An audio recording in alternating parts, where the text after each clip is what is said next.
अध्याय दुसरा सारांश. मंगलाचरण आणि गुरुस्तवन. अध्यायाची सुरुवात श्री गणेश आणि सरस्वती देवीच्या नमन करून होते. त्यानंतर ग्रंथकार श्री स्वामी समर्थांच्या चरणी लीन होऊन त्यांचे महात्म्य गातात. 2. मंगळवेढ्याहून प्रस्थान. स्वामी समर्थ काही काळ मंगळवेढ्यात राहिले. तेथे त्यांनी अनेक चमत्कार केले. त्यानंतर ते सोलापूरमार्गे अक्कलकोटच्या दिशेने निघाले. स्वामींचा अवतार हा पूर्णब्रह्म अवतार मानला जातो. 3. अक्कलकोटमध्ये आगमन. स्वामी समर्थ अक्कलकोटला आले तेव्हा ते एका वडाच्या झाडाखाली, ज्याला आता वटवृक्ष मंदिर म्हणतात, बसले होते. त्यांचे तेज सूर्यासारखे प्रखर होते. अक्कलकोटमधील एका खंडोबाच्या मंदिरात त्यांनी वास्तव्य केले. 4. चोळप्पांची निष्ठा. स्वामींच्या सुरुवातीच्या काळात चोळप्पा नावाच्या भक्ताने त्यांची खूप सेवा केली.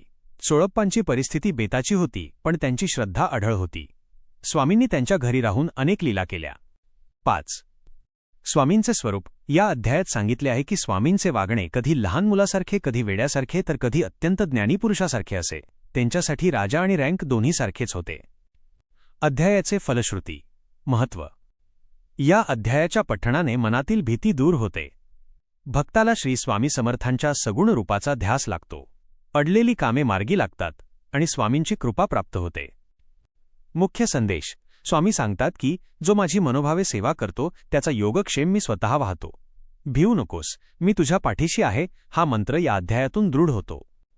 तुम्हाला या